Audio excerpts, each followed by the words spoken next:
بسم الله الرحمن الرحيم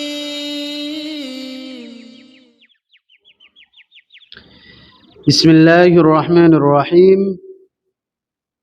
السلام عليكم ورحمة الله وبركاته.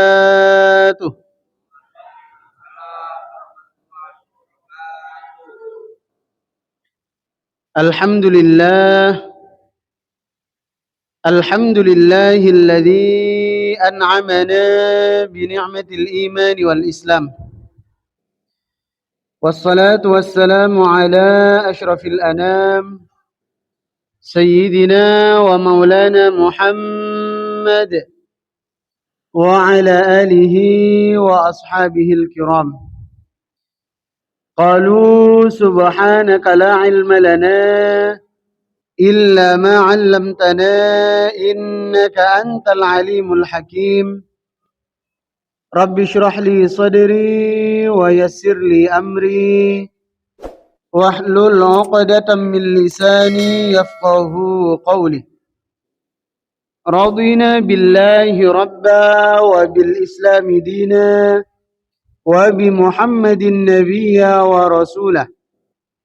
اللهم انفعنا بما علمتنا وعلمنا ما ينفعنا وزدنا علما نافعا. أما بعد. Yang kami hormati segenap pengurus Masjid Baitus Salam, yang kami hormati Bapak Imam Masjid Baitus Salam, serta seluruh jamaah yang hadir pada malam hari ini. Bersyukur kita kepada Allah dengan sama-sama kita mengucapkan Alhamdulillahi Rabbil Alamin atas segala nikmat yang telah Allah karuniakan kepada kita.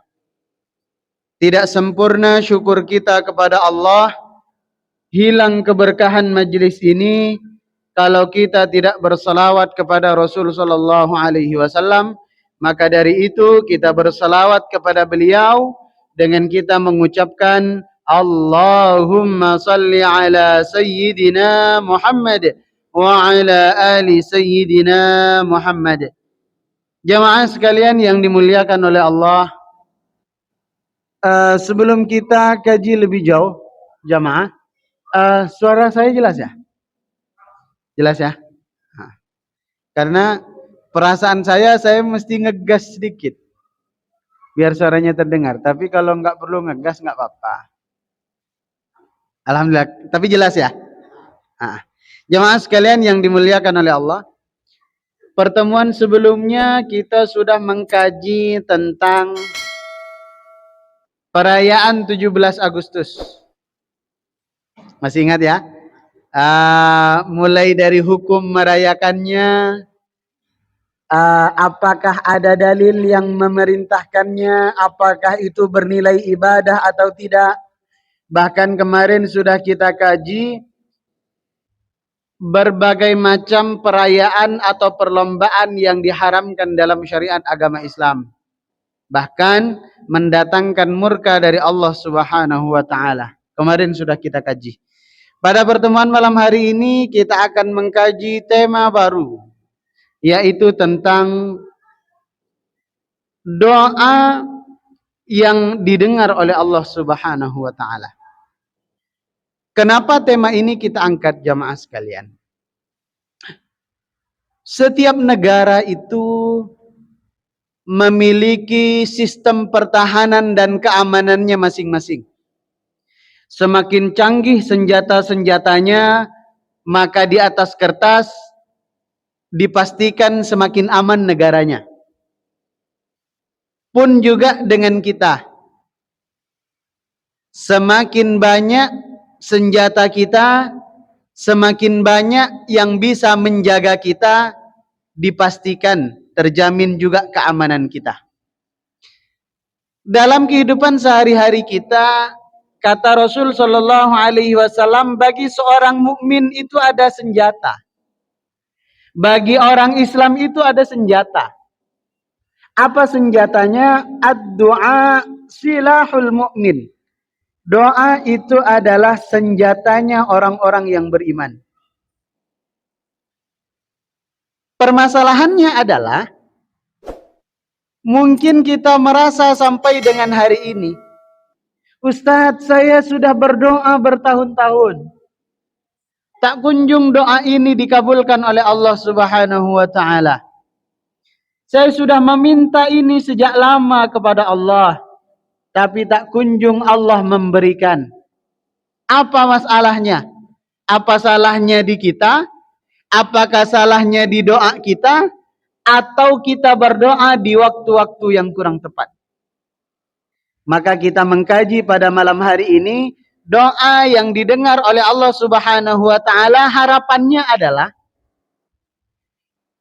kalaulah sampai dengan hari ini ada yang menurut kita doa kita belum dikabul oleh Allah, permintaan kita belum diijabah oleh Allah, bisa kita ingat baik-baik, bisa kita amalkan ini agar doa kita segera dikabulkan oleh Allah Subhanahu wa ta'ala, agar doa kita segera diperkenankan oleh Allah Subhanahu wa ta'ala. Doa apapun, mulai dari urusan dunia, ya Allah lancarkan rezeki kami, mudahkan bisnis kami, lapangkan urusan kami, bahagiakan hati kami, berikan kami keluarga sakinah, mawaddah warahmah. Dalam urusan dunia segera dikabul oleh Allah, termasuk juga dalam urusan akhirat. Maka doa yang seperti apa? Doa apa saja, doa siapa saja yang dikabulkan oleh Allah Subhanahu wa ta'ala. Kita rangkum dari sabda-sabda Nabi sallallahu alaihi wasallam. 1. Keadaan seseorang yang dijamin oleh Allah Subhanahu wa ta'ala bahwa setiap kali dia berdoa pasti akan segera Allah kabulkan doanya. Yang pertama adalah as-shaim hatta yuftir. Orang yang berpuasa sampai dia berbuka. Sayangnya jamaah, saat kita berpuasa, kadang-kadang semangat kita berdoa justru menurun.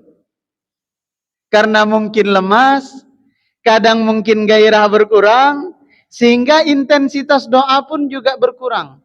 Padahal semestinya saat kita berpuasa, itu adalah waktu-waktu terbaik untuk kita berdoa kepada Allah Subhanahu wa ta'ala.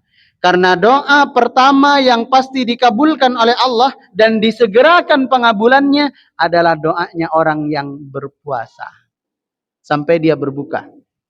Bahkan jamaah sekalian, dari sepanjang kita puasa, ini puasa apa saja ya, boleh puasa wajib, boleh puasa sunnah, boleh puasa Ramadan, atau puasa di luar bulan Ramadan. Sepanjang kita berpuasa, mulai dari terbit fajar sampai terbenam matahari, sepanjang itu doa kita diijabah oleh Allah Subhanahu wa ta'ala. Dan yang paling diijabah lagi adalah waktu-waktu yang sering kita melupakannya, yaitu beberapa saat sebelum kita berbuka puasa. Itu yang sering kali kita lupakan. Bahkan kita melupakannya berjamaah.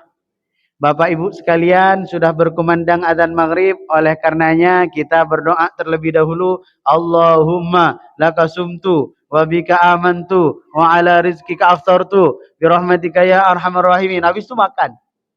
Padahal sebelum itu, antara kita doa itu dengan berbuka puasa kita, itu ada jeda. Kalau kita memanfaatkan jeda itu, tidak ada satupun doa kita yang tidak dikabulkan oleh Allah Subhanahu wa ta'ala. Yaitu sebelum sudah masuk maghrib, tapi sebelum kita berbuka. Sebelum kita berbuka, sebelum batal puasa kita, sebelum masuk air ke badan kita, sebelum masuk makanan ke tubuh kita, sempatkan beberapa saat kita berdoa kepada Allah Subhanahu wa ta'ala. Doa apapun, itu waktu-waktu yang paling mustajabah dikabulkannya doa. Maka kalau ada doa kita yang sampai hari ini belum dikabul, cobalah kita berpuasa dan menjelang kita berbuka, doa di waktu-waktu itu. Ini dijamin oleh Rasulullah. Yang kedua, doa yang dijamin oleh Nabi Shallallahu Alaihi Wasallam bahwa doa ini akan dikabul oleh Allah, yaitu al-imamul adil. Seorang pemimpin yang adil, itu doanya dikabulkan oleh Allah. Tapi jangan pula tanya jamaah, jadi pemimpin kita yang sekarang itu adil atau tidak Ustaz? Nah, ini payah mau jawab. Jadi kalau misalnya pemimpin yang sekarang ini kan sudah mau habis masa jabatan. Nah, calon pemimpin yang kriterianya adil itu yang seperti apa? Nah, itu lebih repot lagi saya menjawab. Khawatir nanti dikira politik praktis. Maka salah satu kriteria seorang hamba yang doanya dikabulkan oleh Allah Subhanahu wa taala adalah al-imamul adil. Seorang pemimpin yang adil. Bukan hanya pemimpin negara, jamaah sekalian. Setiap kita yang hadir pada malam hari ini rata-rata semuanya adalah pemimpin. Maksudnya pemimpin apa? Setidaknya pemimpin rumah tangga. Karena kata Rasulullah, kullukum ra'in, setiap kamu adalah pemimpin. Wa kullukum mas'ulun an ra'iyatihi. Dan setiap pemimpin akan dimintai laporan pertanggungjawaban atas siapa yang dipimpinnya. Setiap kita adalah pemimpin. Maka kalau kita adil dalam rumah tangga, adil kepada istri, adil kepada anak. Kalau istrinya dua, adil ke istri pertama, adil ke istri yang kedua. Ini dikabul doa. Atau yang menjelang beristri, belajar adil, ini juga dikabulkan doa nih. Gak dengar pula yang lagi disindir. Jamaah sekalian. Jamaah sekalian yang dimuliakan oleh Allah Subhanahu wa taala. Yang ketiga, da'watul mazlum. Doa orang-orang yang dizalimi. Nah, ini sejujurnya jamaah, yang paling kita khawatirkan itu adalah yang ketiga. Kenapa? Ini menjadi bumerang untuk kita. Karena doa yang tak mungkin ditolak oleh Allah Subhanahu wa taala adalah doa orang yang terzalimi.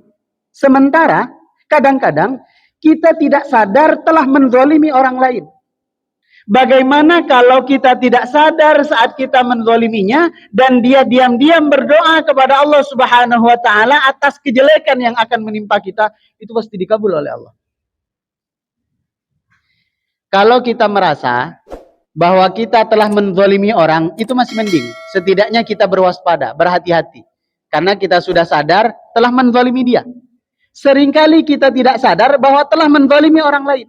Dan karena kezaliman itu, orang itu berdoa kepada Allah, itu doanya nggak mungkin ditolak oleh Allah. Ya kalau doanya baik, kalau doanya buruk. Contoh yang paling gampang. Ini saya selalu sampaikan di mana-mana. Bahkan menjadi nasihat untuk diri saya pribadi.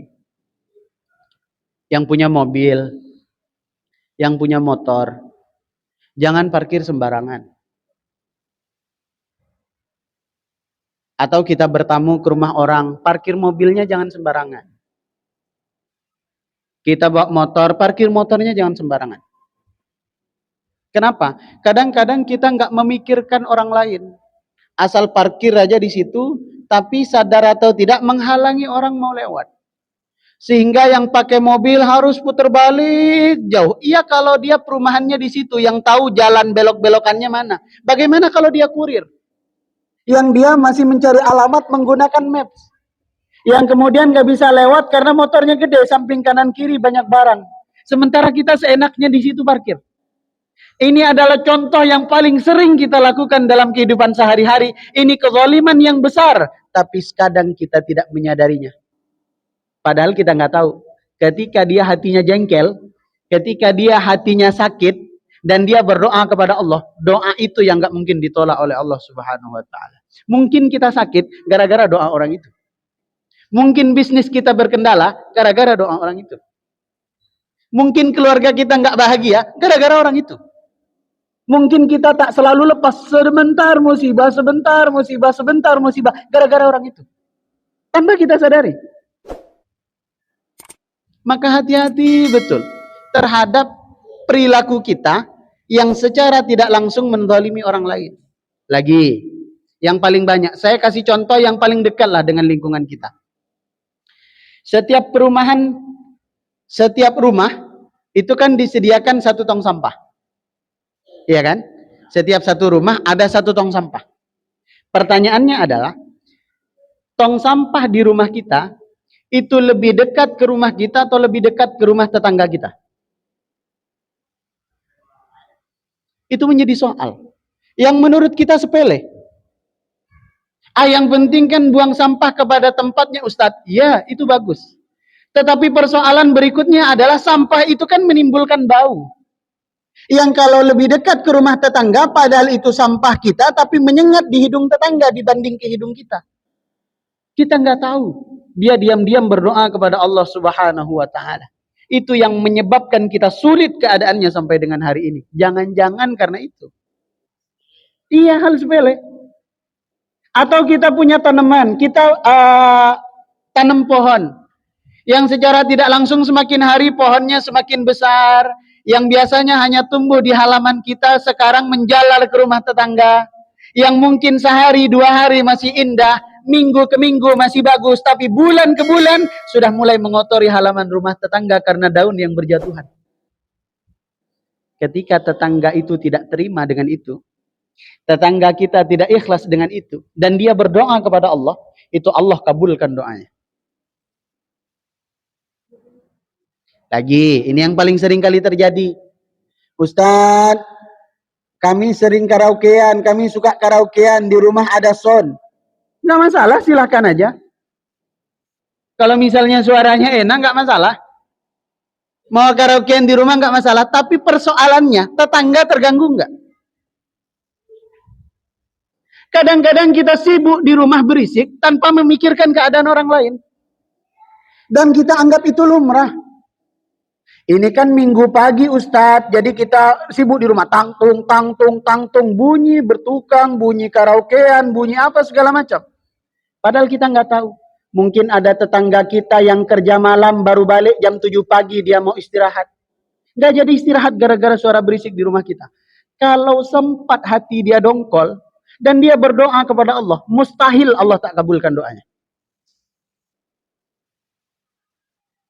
Ada lagi, masih banyak dalam kehidupan kita sehari-hari. Apalagi dalam rangka, ini kan acara 17-an Ustadz, ini kan malam liburan Ustadz, ini kan malam kita bersilaturahim, tapi berisik sekali bunyi sound systemnya. Kita nggak tahu, ini anak tetangga ada yang sakit atau tidak. Ada yang orang rumahnya bisa nyenyak tidur atau tidak. Yang kadang-kadang beberapa orang agar bisa nyenyak tidurnya, handphonenya dimatikan. Karena ada suara kecil saja, dia terperanjak dari tidurnya. Apalagi suara sound system dari rumah kita. Maka ini yang menurut kita sepele, tapi demi Allah, ini bisa mempersulit kehidupan kita. Karena doa orang itu tidak mungkin ditolak oleh Allah Subhanahu wa Ta'ala. Yang keempat, doa yang diijabah oleh Allah Subhanahu wa Ta'ala adalah mendoakan orang lain diam-diam. Tidak harus terzalimi, mendoakan orang lain diam-diam, itu doa kita diijabah oleh Allah. Begini jamaah, beberapa waktu yang lalu ada jamaah bertanya kepada kita, Ustadz, enak ya orang yang sempat ke Makkah, sempat ke Madinah, bisa umroh, bisa haji. Kemudian saya tanya, kenapa ibu? Ya, karena di sana adalah tempat-tempat yang dijamin oleh Allah, doa pasti dikabulkan. Oh ya, beruntung. Orang bisa ke Makkah, bisa umroh, bisa haji, itu beruntung. Tapi berbicara tentang doa, Rasulullah mengajarkan kepada kita, kalau kita doa nunggu ke Makkah, mahal ongkosnya. Kalau kita doa nunggu di Madinah, nunggu masa haji, lama masa tunggunya. 18 tahun, 20 tahun, bahkan di beberapa daerah di Indonesia 29 tahun masa tunggu haji. Padahal Nabi sudah mengajarkan kepada kita, ada satu doa yang pasti dikabulkan oleh Allah Subhanahu wa Ta'ala, tapi sering kita lupakan doa itu. Apa itu? Mendoakan orang lain diam-diam. Dua kebaikannya. Kenapa? Pertama, Allah kabulkan doa kita terhadap orang itu karena kita sudah mendoakan diam-diam. Dan yang lebih dahsyat lagi, saat kita berdoa kepada orang lain, malaikat itu turun. Dan malaikat mengatakan kepada Allah, ya Allah, kabulkanlah doa dia serupa dengan apa yang dia minta terhadap orang lain. Timpakan kepada dia dulu. Misal, coba jamaah amalkan ini. Saya 2 tahun terakhir ini berusaha mengamalkan. Begini, misal kita keluar rumah ya, mau berangkat kerja, atau lagi liburan pergi jalan-jalan sama keluarga, naik motor atau naik mobil. Latih diri kita terhadap apapun yang kita lihat, lantunkan doa kepada Allah.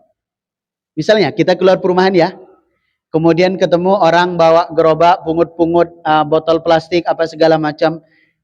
Coba kita berdoa kepada Allah, biasakan itu. Ya Allah, lapangkan rezekinya. Ya Allah, mudahkan urusannya. Ya Allah, bahagiakan hatinya. Ya Allah, berikan keluarga sakinah, mawaddah, warahmah. Ya Allah, berikan keturunan soleh-solehah. Doa kita yang secara diam-diam itu dijamin dikabulkan oleh Allah Subhanahu wa taala dengan 2 pengabulan. Pertama, dikabulkan kepada kita terlebih dahulu karena kita yang berdoa, kemudian dikabulkan menimpa orang yang kita doakan. Cobalah begitu. Misalnya nanti kita ke masjid, kemudian jumpa Pak Imam, jumpa jamaah, kita salam-salaman. Coba latih hati kita ngomong, ya Allah, mudah-mudahan berikan panjang umur ya Allah. Ya Allah, berikan kelapangan rezeki ya Allah. Berikan kemudahan urusannya ya Allah. Doakan diam-diam.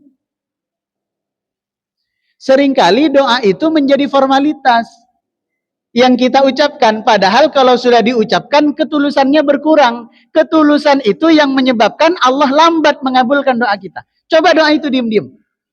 Mendoakan orang lain diam-diam, itu pasti dikabul oleh Allah Subhanahu wa taala. Terutama orang yang sedang bermasalah dengan kita. Ini Nabi yang ajarkan. Kalau tadi kan di awal orang yang kita nggak kenal bahkan, tapi kita berdoa. Ya Allah, panjangkan umurnya, sehatkan badannya, mudahkan urusannya. Ini nggak kenal. Tapi ada cara yang lebih mujarab, yang lebih mustajab, sama mendoakan orang diam-diam, tapi lebih khusus kepada orang yang sedang bermasalah dengan kita. Maksudnya Ustadz, begini. Misal kita marah kepada orang lain. Mungkin dia buat gara-gara sama kita, mungkin dia berlaku tidak baik kepada kita, apapun lah, kita gondok sama dia. Justru doa yang paling dikabul oleh Allah adalah kita mendoakan orang yang kita benci itu dengan kita mendoakannya diam-diam, tapi ingat, doanya adalah kebaikan.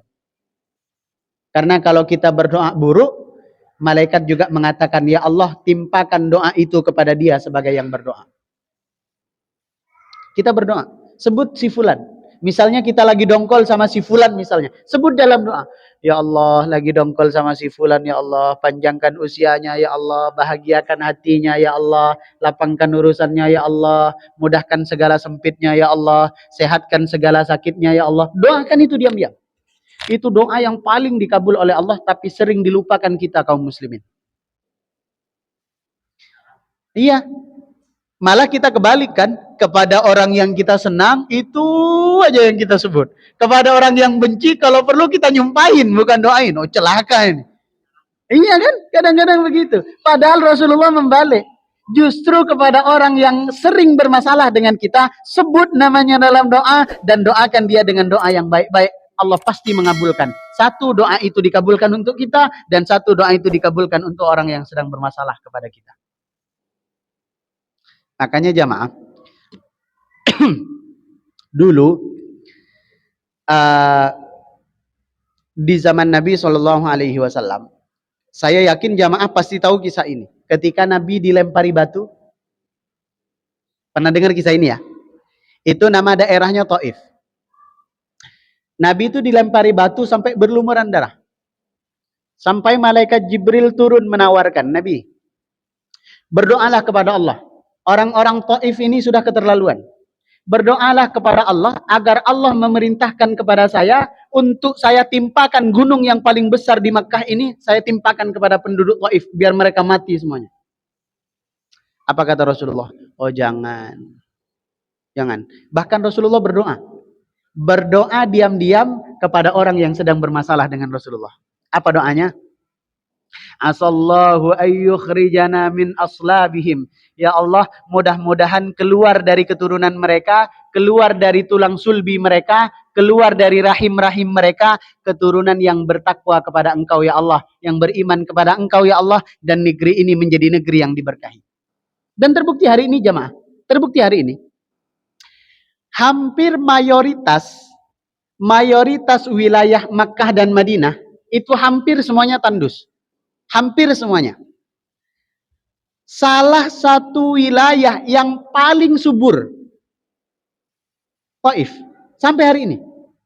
Makanya sekarang kalau ada jamaah haji, ada jamaah umroh, salah satu tur city-nya, apa? Diajak jalan-jalan, salah satunya adalah ke Taif.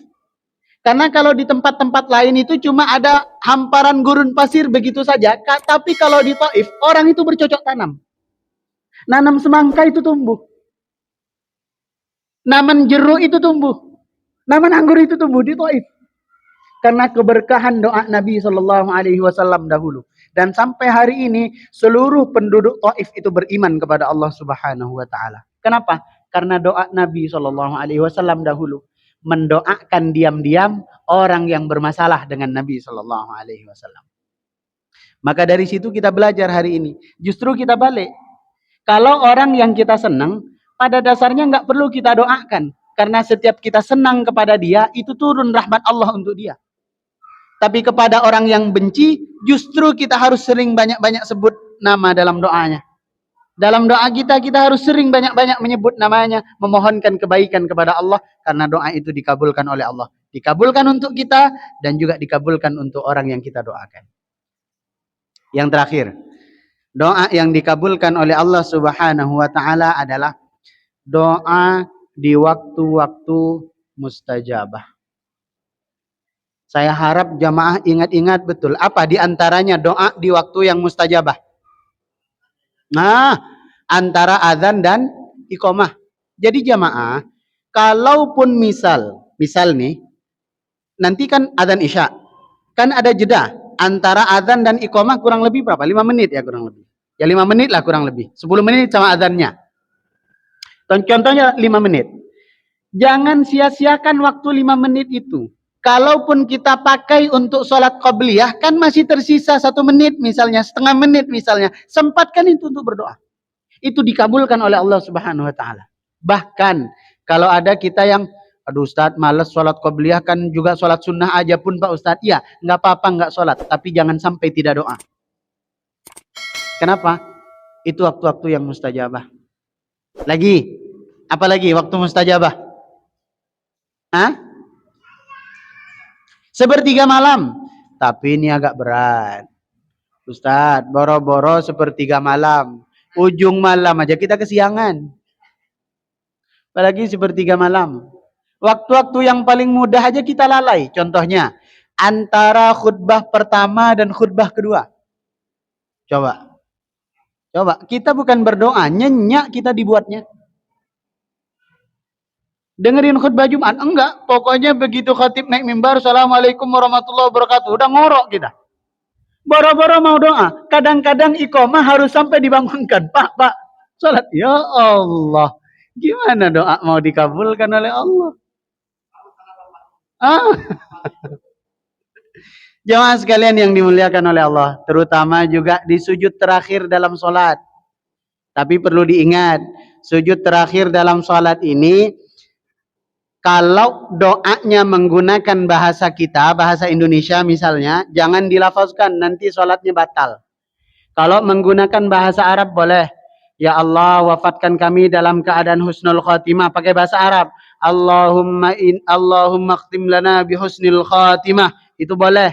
Di sujud terakhir dalam sholat. Makanya biasanya kalau kita sholat, sujud terakhir itu sunnah dilamakan. Kenapa? Karena di situ waktunya kita memperbanyak doa, karena di waktu itu doa dikabulkan oleh Allah Subhanahu. Tapi kalau pakai bahasa Indonesia, jangan dilafazkan, cukup di dalam hati supaya sholatnya tidak batal. Jadi jangan sujud di dalam sholat, Subhana rabbiyal a'la bihamdi, ya Allah, mobil masih nunggak, ya Allah, jualan belum laku, ya Allah, gajian juga belum cair, ya Allah, bonus juga belum dapat. Ini jadi batal sholat kita. Tapi di waktu-waktu itu mudah-mudahan bisa kita maksimalkan. Karena ini waktu sehari-hari. Antara azan dan iqamah, khutbah pertama, khutbah kedua, dan kemudian sujud terakhir di dalam sholat, itu yang paling gampang. Dan jangan lupa, berdoa saat kita bersedekah.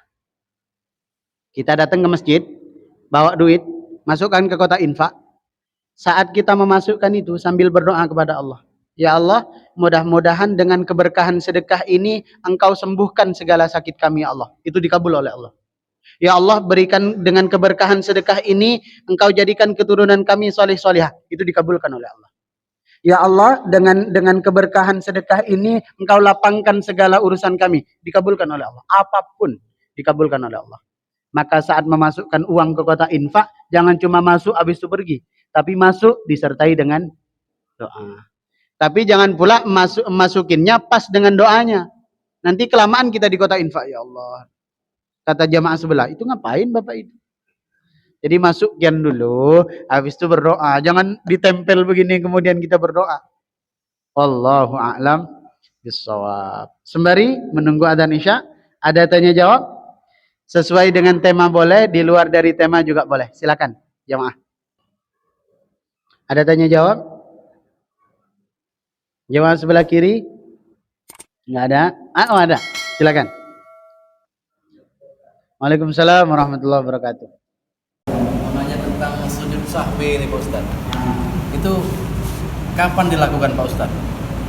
Itu aja dulu Pak Ustaz. Ya. Sujud sahwi kapan dilakukan? Kalau mengacu kepada ulama dalam mazhab Syafi'i, sujud sahwi itu bisa dilakukan di dua waktu. Pertama, di akhir sholat sebelum salam, dan yang kedua bisa juga setelah salam. Tapi supaya menghindari perbedaan pendapat ulama, kalau misalnya kita ingat bahwa kita salah, ada tambah rokaat, ada kurangnya rokaat, ada hal-hal lain yang kita tinggalkan di dalam sholat, sehingga kita harus sujud sahwi, dan kita ingatnya sebelum sholat selesai, maka sujud sahwi itu dilakukan sebelum salam. Imamnya yang salah. Itu imam sujud sahwi apa kita harus ngikutin juga Pak Ustaz? Iya, kalau kita sholat berjamaah, dan kemudian imam ada melakukan kesilapan, maka diganti dengan sujud sahwi. Karena kita sholatnya berjamaah, makmum silap, maka imam silap, maka makmum ikutan silap. Kecuali kita mufarokoh. Mufarokoh itu keluar dari sholat jamaah. Tapi ini pembahasan lain ya. Yang saya mau bahas adalah ketika kita ikut gerakan imam, berarti kan kita keliru juga kan? Meskipun kita udah subhanallah, mungkin Pak Imam tak dengar. Atau mungkin Pak Imam tak sadar apa keliruannya. Sehingga dilanjut saja. Maka kita makmum ikut. Lalu seperti apa itu Ustadz? Maka nanti di penghujung sholat, ketika imam sujud sahwi, makmum juga melakukan sujud sahwi. Kapan letaknya kalau di akhir sholat? Fil alamina innaka hamidum majid. Kan biasanya kita langsung salam. Assalamualaikum warahmatullahi wabarakatuh. Assalamualaikum warahmatullahi wabarakatuh. Ini jangan salam dulu, sujud dulu. Apa doa sujudnya? Subhana man la yanam wa la yashu. Enggak hafal Ustaz. Subhana rabbiyal a'la wa bihamdih. Setelah itu duduk seperti duduk di antara dua sujud, tapi enggak perlu baca doa Rabbighfirli warhamni wajburni, enggak perlu. Cuma duduk aja. Setelah itu sujud yang kedua, doanya sama. Setelah itu duduk tahiyat terakhir, langsung salam. Assalamualaikum warahmatullahi wabarakatuh. Assalamualaikum warahmatullahi wabarakatuh. Wallahu a'lam bissawab. Ada lagi jamaah? Ya, silakan. Waalaikumsalam warahmatullahi wabarakatuh. Bolehkah juga mendoakan keburukan bagi orang-orang yang menzalimi kita, Pak? Ini menarik. Dan terlihat berarti dari tadi mendengarkan dengan seksama, mendengarkan dengan serius. Karena saya menduga kalau memang tidak saya jelaskan itu pasti muncul pertanyaan. Kan tadi disebut doa orang yang dizalimi itu kan dikabulkan. Dan kita nggak tahu dia doanya baik apa doanya buruk. Nah sekarang ditanya, emang boleh Ustadz kita mendoakan buruk kepada orang lain yang dia mendolimi kita. Begini, kalau pertanyaannya hadis yang di awal tadi, bahwa doa orang terzalimi itu dikabulkan oleh Allah, maksudnya adalah agar kita tidak mudah mendolimi orang karena kita tidak tahu doa seperti apa yang dia mohonkan kepada Allah. Jadi ini untuk kita yang mendolimi. Lalu bagaimana kalau kita ternyata yang didolimi? Apakah boleh kita mendoakan buruk kepada orang? Boleh atau tidak itu terserah kita. Tapi masalahnya, kan kita boleh aja doa baik atau doa buruk kan terserah kita. Tapi persoalannya, saat seorang hamba itu berdoa, malaikat itu turun. Ya Allah, kabulkan doa lebih dulu untuk dia, baru untuk orang lain. Ketika kita mendoakan buruk kepada orang lain, ya Allah, mudah-mudahan usianya pendek lah ya Allah. Kayaknya saya kesal betul dengan dia. Benalu dia di perumahan ini misalnya. Kita doa lah jelek. Pendek lah umur dia. Itu malaikat mengaminkan. Mudah-mudahan kamu juga pendek. Nah, gitu kata malaikat. Jadi sebenarnya tadi itu supaya kita tidak mudah mendolimi orang. Kalau ternyata kita yang didolimi, jangan kita berdoa buruk kepada orang. Pakai poin yang terakhir. Mendoakan orang yang sedang bermasalah dengan kita. Dan doanya adalah kebaikan. Sebagaimana doa Nabi Sallallahu Alaihi Wasallam.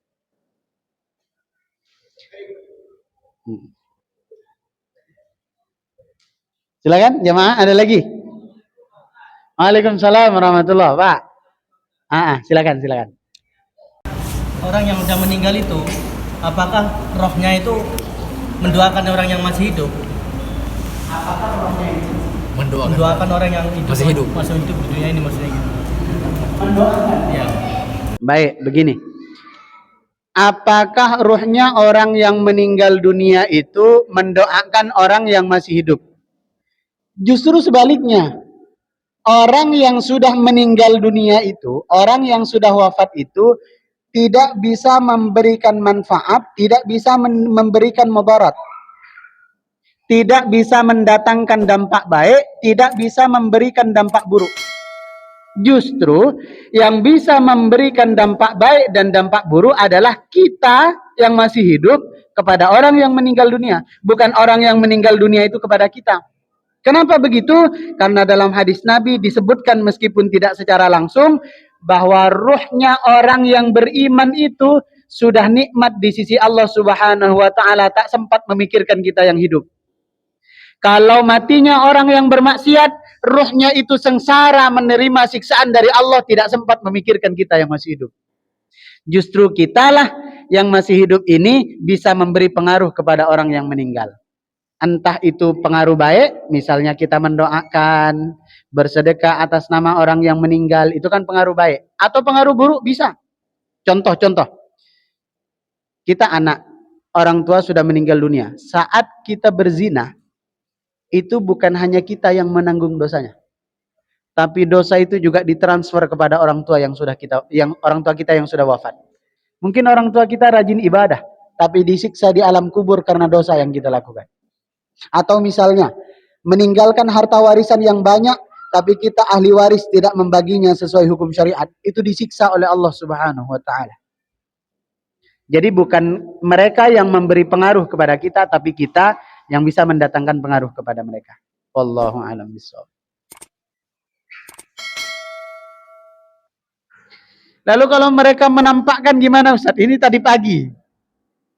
Tadi pagi bahkan bukan cuman cerita, dilihatkan videonya. Jadi ada jamaah yang saudaranya meninggal. Kemudian seperti biasa ada acara tahlilan segala macam. Selesai acara tahlilan kan beres-beres, tuan rumah kan sampai larut malam. Nah itu dia ngevideoin, videonya itu ditunjukkan kepada saya. Bahwa nampak sesosok yang konon kata keluarga duka, katanya itu seperti wajahnya almarhumah yang meninggal dunia. Apakah betul begitu Pak Ustadz? Itu jin itu. Orang yang sudah meninggal itu enggak untuk apa lagi nampak-nampakkan kepada kita. Itu jin yang menyerupakan wajahnya dengan almarhum ataupun almarhumah. Jadi udah selesai urusan kita. Urusan mereka dengan kita udah selesai, tapi urusan kita dengan mereka Masih belum selesai. Allahu a'lam bishawab. Ada lagi? Iya. Silakan. Waalaikumsalam warahmatullahi wabarakatuh. Muslim, ini orang non muslim. Terus untuk doanya non muslim ke yang muslim gimana itu Pak Ustaz? Kita mendoakan yang tidak Islam. Mendolimi orang yang tidak Islam dan dia berdoa. Apakah doanya juga dikabulkan oleh Allah, Ustaz? Kan dia doanya bukan kepada Allah, kan logikanya begitu. Begini. Ada orang yang tak beriman kepada Allah. Dia dapat kekayaan. Siapa yang kasih kekayaannya? Siapa yang kasih kekayaannya? Tetap Allah. Karena satu-satunya Tuhan. Dia dapat pangkat jabatan. Siapa yang kasih? Allah. Dia kasih kemurahan rezeki. Siapa yang kasih? Allah. Dia dapat kesehatan. Siapa yang kasih? Allah. Semuanya yang beri itu Allah. Apapun agamanya. Bahkan orang yang tidak percaya kepada Allah, Allah beri semuanya. Maka dalam hal itu juga, saat dia berdoa, itu juga didengar doanya oleh Allah. Bukan dengan siapa dia berdoa, tapi status dia yang terzalimi, yang menyebabkan itu dikabulkan oleh Allah Subhanahu wa ta'ala. Lagi pula, kalau saya jawab misalnya, enggak didengar oleh Allah, kan dia doanya enggak kepada Allah. Khawatir nanti timbul paham, berarti kita enggak boleh menzalimi kalau seakidah. Kalau enggak seakidah, boleh, enggak apa-apa, kan kita beda server, Ustaz. Beda jaringan, ya enggak boleh juga. Gitu. Jadi kezaliman dia yang menyebabkan kezaliman kita kepada dia yang menyebabkan doa dia didengar oleh Allah, bukan kepada siapa dia berdoa. Allahu a'lam bishawab. Cukup? Baik, kalau sudah tidak ada, kita tutup majelis ini dengan membaca doa kafaratul majelis. Subhanakallahumma wa bihamdika asyhadu an la ilaha illa anta astaghfiruka wa atubu ilaik. Kurang dan lebih mohon maaf. Wabillahi taufiq wal hidayah. Wassalamualaikum warahmatullahi wabarakatuh. Waalaikumsalam warahmatullahi wabarakatuh.